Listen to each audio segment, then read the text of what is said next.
Evaluación 3, video unidad 4 y unidad 5. Ácidos carboxílicos. El grupo carboxilo es uno de los grupos funcionales más abundantes. Los ácidos carboxílicos son compuestos caracterizados por la presencia del grupo carboxilo unido al grupo alquilo o arilo. Se nombran con la ayuda de la terminación oico o ico que se une al nombre de hidrocarburo de referencia anteponiendo la palabra ácido. Nomenclatura. El esqueleto de los ácidos alcanoicos se enumera asignando el número 1 al carbono carboxílico y continuando por la cadena más larga que incluya el grupo carboxílico. Propiedades físicas. En cuanto a solubilidad, el grupo carboxilo confiere carácter polar a los ácidos y permite la formación de puentes de hidrógeno entre la molécula de ácido carboxílico y la molécula de agua. Los ácidos carboxílicos son solubles en solventes menos polares, tales como el éter, alcohol, benceno, entre otros. Los ácidos carboxílicos hierven a temperaturas aún más altas que los alcoholes. El punto de fusión varía según el número de carbonos, siendo más elevado el de los ácidos fórmico y acético. Las sales de los ácidos carboxílicos son sólidos cristalinos no volátiles constituidos por iones positivos y negativos, y sus propiedades son las que corresponden a tales estructuras. El comportamiento químico de los ácidos carboxílicos está determinado por el grupo carboxílico. Los mejores reactivos para convertir los ácidos carboxílicos en cloruros de ácido son el cloruro de tionilo y el cloruro de oxalio. Los ácidos carboxílicos se convierten directamente en ésteres mediante la esterificación de Fischer. El hidruro de litio y aluminio reduce los ácidos carboxílicos para formar alcoholes primarios. Un método general para preparar acetonas es la reacción de un ácido carboxílico con dos equivalentes. Mi nombre es Miriam Rodríguez y voy a explicar la síntesis de cloruros de ácido. La reacción general es el ácido carboxílico, que se le añade el cloruro de tionilo o cloruro de oxalilo y da como resultado el cloruro de ácido. Un ejemplo de esta reacción es el ácido acético, añadiendo el reactivo de el cloruro de tionilo, le añadimos una base, la cual será la piridina. Una amina heterocíclica nitrogenada actúa como base recogiendo los ácidos del medio. Como producto vamos a obtener la sustitución del hidróxido por un cloro más el dióxido de azufre más un clorhídrico. El mecanismo inicia cuando el ácido, que es el nucleófilo, nos da a atacar al cloruro de tionilo. El azufre está fuertemente polarizado positivamente y el ácido tiende a ceder al oxígeno carboxílico y a través de uno de sus dobles enlaces ataca y se da un mecanismo en el cloruro de ácido y se adiciona el oxígeno. Luego el oxígeno devuelve el par y saca el cloro. El grupo saliente es bueno y el carbono está fuertemente polarizado positivamente, el cloro es negativo, ataca al carbono positivo y produce la adición-eliminación. La carga se le da al oxígeno, luego el oxígeno devuelve el par de electrones y saca un grupo saliente en el ataque del cloruro.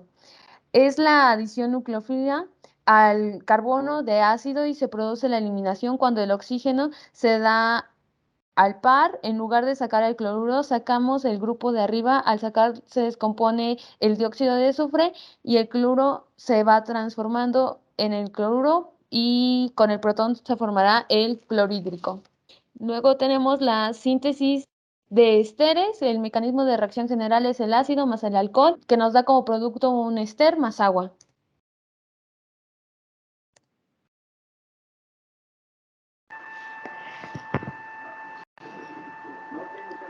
Mi nombre es Jennifer Sandoval León y voy a explicar la reacción de saponificación de triglicéridos.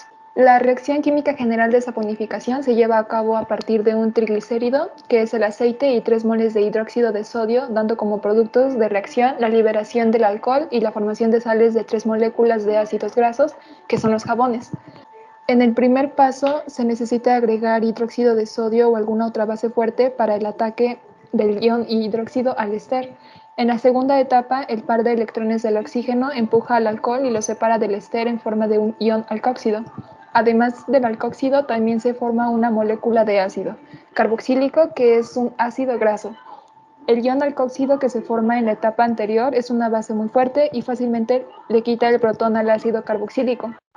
Al hacerlo, convierte al ácido en un anión que junto con el sodio del hidróxido original forma la sal de ácido graso, es decir, el jabón. La reacción de transesterificación general consiste en la reacción de un triester de glicerilo con un alcohol para formar alquilésteres y glicerol. La transesterificación consiste en una serie de reacciones consecutivas reversibles donde los triacilglicéridos se convierten paso a paso a diglicéridos, monoglicéridos y por último a glicerol, produciendo en cada etapa una mol de alquiléster. Mi nombre es Valeria Grimaldo Solís y voy a presentar la hidrólisis ácida de ésteres. Esta se da cuando un ácido carboxílico y un alcohol producen éster y agua. Esta reacción es reversible, por lo que si incrementamos el agua, esta puede regresarse. Este mecanismo empieza con la protonación de éster, de ahí la adición nucleofílica de agua al carbonilo, el equilibrio ácido-base que transforma el alcohol en un grupo saliente y la eliminación de este alcohol. En mi ejemplo ocuparemos etanoato de metilo. El oxígeno del carbono será protonado aceptando un protón de un ion hidronio, dando lugar a esta molécula que se encuentra después de esta. Presenciamos una adición nucleofílica porque formaremos un enlace oxígeno y carbono. Como el carbono no puede tener 5 enlaces, los electrones pi se moverán hacia el oxígeno. Ahora este oxígeno está protonado, por lo que una base, el agua, atacará el protón del oxígeno. Ahora tendremos la liberación de una molécula de hidronio. Esta molécula va a reaccionar con una molécula de hidronio y veremos una reacción ácido-base. Esta atacará al oxígeno y al hidrógeno. Este oxígeno se moverá para formar un doble enlace con el carbono y se irá hacia el oxígeno, rompiendo el enlace del alcohol, dándonos una molécula de metanol y haciendo que se neutralice. Provoca ahora que el oxígeno del doble enlace se protone, por lo que ahora el agua agarrará un protón del oxígeno para así estabilizarlo y darnos como producto el ácido etanoico. La polimerización es una reacción química que ayuda a crear los macrocompuestos a partir de cadenas de carbono más pequeñas. En esta reacción de condensación se va a dar a través de la eliminación de una molécula de agua. Los grupos funcionales que más se utilizan en esta reacción son el grupo carboxílico, la amida y el alcohol. Y estos son algunos ejemplos de la reacción de polímeros, como el nylon y el poliéster, que se da a partir del ácido tereftálico más el etilenglicol. Ejercicio práctico con cetona. Ejercicio práctico con cetona RNX de Wittig. Elegí el mecanismo de reacción general es una cetona más un iluro que da como resultado un alqueno más óxido trifenilfosfina. La cetona que yo elegí es la 3-pentanona más el trifenilmetildieno fosforano, que me va a dar como resultado un 3-metilpenteno más un óxido trifenilfosfina. Esta reacción permite que a través de una acetona se conviertan a alquenos. Podemos hacer una condensación entre el fósforo y el iluro y el oxígeno del carbonilo. Estos dos grupos del fósforo y el oxígeno se unen para generar un producto de Wittig, que es el óxido de trifenilfosfina. El carbono del carbonilo y el carbono del iluro se unifican entre sí mediante un enlace doble para dar lugar al alqueno final. En la etapa 1, que es el ataque al nucleófilo del iluro al carbonilo, se nota que el carbono del iluro se está atacando al carbono del carbonilo, cediéndole su signo negativo, haciendo esto un intermediario, dando al oxígeno al fósforo para dar lugar a una betaína. En la etapa 2 es la formación de la betaína, que es el ataque al nucleófilo del oxígeno sobre el fósforo, nos dará lugar a un ciclo de 4, el cual recibe el nombre de betaína. En la etapa 3 es la apertura de la betaína, que es el oxígeno, se lleva los electrones que lo unen y el carbono hacia él, y el fósforo cederá su enlace carbono-fósforo para formar el doble enlace carbono-carbono. Esto nos dará el alqueno final y el subproducto, que es el óxido de trifenilfosfina. La adición de agua sucede tanto en medio base como en medio ácido. Los aldehídos y cetonas reaccionan con agua para producir dioles geminales. En este ejemplo usaré el 3-pentanona en condiciones básicas. El nucleófilo con carga negativa OH se adiciona al carbono electrofílico y empuja a los electrones del enlace CO hacia el oxígeno, dando un ion alcóxido. El ion alcóxido va a ser protonado por el agua para así dar como producto al penta 3,3-diol más el OH. En condiciones ácidas, el oxígeno carboxilo es protonado por el ácido H3O+, haciendo al carbonilo más fuertemente electrófico. El nucleófilo neutro OH se adiciona al carbono electrofílico, empujando los electrones del CO hacia el oxígeno. El oxígeno se va a volver neutro y el nucleófilo gana una carga positiva. Ahora el agua va a desprotonar al intermediario, dándonos como producto al penta 3,3-diol y el catalizador ácido H3O+.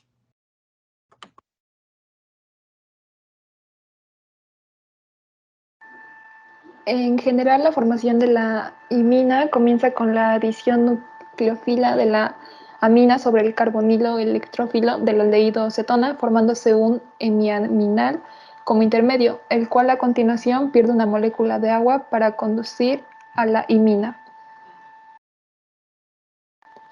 En el ejemplo que veremos, usaremos el etanal y la metilamina. La protonación del oxígeno del carbonilo se da con ayuda del medio ácido. El oxígeno es básico y ataca al protón del medio procedente del ácido. Al protonar el oxígeno aumenta la polaridad del enlace carbono-oxígeno y las moléculas de metilamina se verán atraídas por el carbono. En el ataque nucleófilo, la metilamina ataca al carbono a través de sus pares solitarios y la carga pasa al oxígeno positivo, formando un enlace carbono-nitrógeno, y el nitrógeno que ataca queda con carga positiva en forma de sal de amonio. En la siguiente etapa de equilibrio ácido-base, cambiamos un protón de hidrógeno al OH y esto se hace con ayuda de las bases del medio. La base toma al protón y el ácido lo aporta al grupo OH. En la cuarta etapa, la pérdida de agua se da debido a la donación del par del nitrógeno y se obtiene un catión imonio que posteriormente, en la última etapa, liberará su protón para formar la imina. Y finalmente vemos cómo se obtuvo un producto de condensación entre el carbonilo del etanal y el nitrógeno de la amina como pérdida de una molécula del agua. Ahora les voy a hablar sobre la síntesis de aminas. Uno de los procesos para la formación de aminas es la reacción que tiene un grupo amina más un grupo carboxilo. Estos se unen y dan lugar a un enlace peptídico, que es nuestro grupo amina. El hidrógeno de nuestro grupo amina se une a un oxígeno y a un hidrógeno de nuestro grupo carboxilo y este forma H2O, que es nuestra agua, que va a ser liberada en nuestra reacción. Para verlo más detallado vamos a ver un ejemplo. Tenemos butanamida y va a ser reducido a butanamina. Como notamos es simplemente este carbonilo, cambiarlo por un CH2 y estos dos hidrógenos que tenemos aquí van a ser aportados por nuestro agente reductor, que es el éter, mientras que uno de estos dos hidrógenos se va a cambiar por un hidrógeno y vamos a tener una inclusión de un hidrógeno que será aportado por nuestro medio ácido, que es nuestra agua. Ahora, esta carga negativa que vemos aquí la tiene el aluminio y esto es porque están incorporados 4 hidrógenos que aportan la carga negativa. Eso hace que el aluminio tenga la carga negativa y esto es porque tiene un electrón de más que lo aportan los hidrógenos. Aquí tenemos el litio que está acompañando nuestra carga negativa del aluminio. vamos a analizar lo siguiente. Estos hidrógenos pueden hacer ataques nucleofílicos o adiciones nucleofílicas. Y es porque tienen carga parcial negativa, es decir, -1. Y si analizamos este carbonilo, tiene carga parcial igual negativa y el carbono que se encuentra aquí es positivo. Entonces vamos a ver un ataque nucleofílico de uno de los hidrógenos hacia el carbono y va a actuar como un anión. Estos dos electrones que tenemos aquí, que no los vemos, los vamos a utilizar porque son más electronegativos que el aluminio. Estos dos van a realizar una adición nucleofílica y se van a mover hacia el oxígeno. Ya que se movieron hacia el carbono, se van a mover hacia el oxígeno. Y le van a dar carga parcial -1, ya que el carbono que tenemos aquí no puede tener 5 enlaces. Con la estructura siguiente, esta estructura es una estructura tetraédrica. Es tetraédrica ya que tiene hibridación sp3. La estructura que tenemos aquí, la primera, es una estructura plana. Bueno, ya que tenemos aquí, vamos a tener la formación de hidruro de aluminio. Si analizamos ahora este oxígeno, va a tener carga parcial -1, o sea que puede actuar como nucleófilo, mientras que el aluminio tiene carga parcial negativa. Positiva. Y los hidrógenos van a tener carga parcial negativa.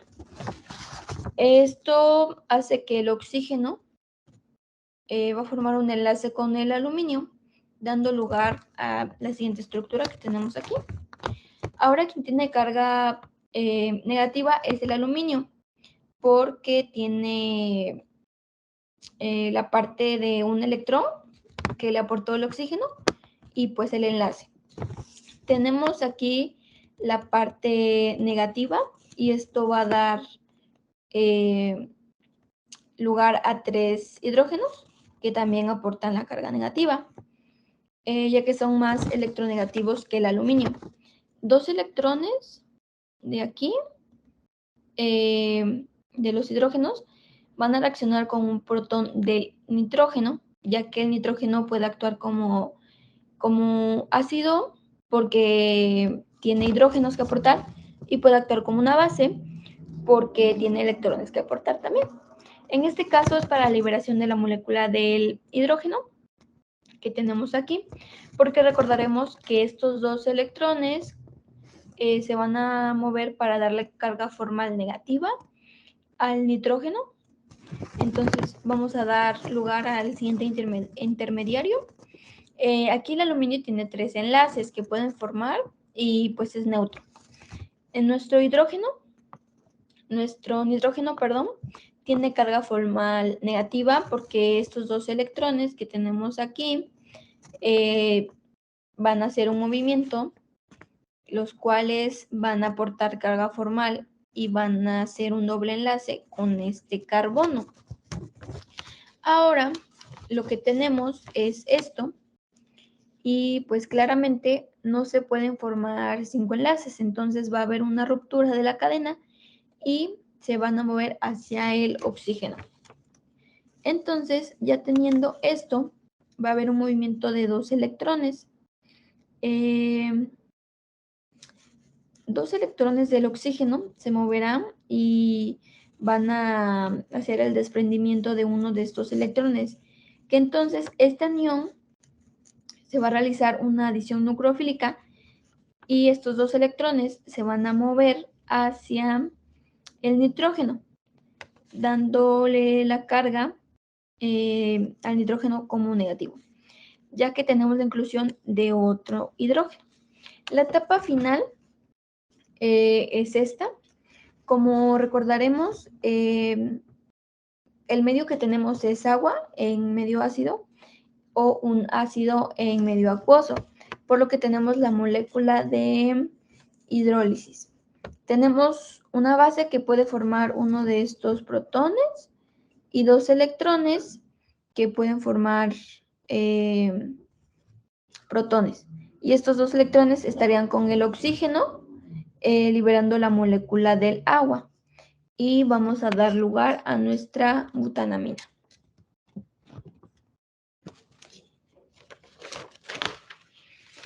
Les voy a hablar sobre la adición de alcohol. Bueno, en este caso tenemos una acetona que es 3-pentanona y tenemos un alcohol que es metanol. Vamos a recordar que lo que vamos a hacer es una adición de alcohol, teniendo como primer paso formar el hemiacetal. Y aquí lo que va a hacer es que el carbono se va a volver un enlace OCH y otro carbono OCH, como lo estamos viendo aquí. Entonces es prácticamente el metanol 2 veces unirlo al carbono, quedando de esta forma y esto es un éter. Queda de esta forma ya que el hemiacetal es inestable y no se puede aislar. Como no se puede aislar el hemiacetal, es decir, que sigue reaccionando y reaccionando con un medio ácido hasta obtener el acetal. Lo siguiente sería nombrar. Vamos a nombrar el hemiacetal teniendo un grupo de éteres, pero obviamente los alcoholes predominan sobre el éter, entonces pues hay que darle prioridad al OH. Y vamos a nombrarlo como un alcohol, entonces sería 3-metoxi, 3-pentano, y vamos a nombrar nuestro resultado que es un éter y vamos a nombrarlo con la nomenclatura IUPAC. Entonces quedaría como 3,3-dimetoxipentanol.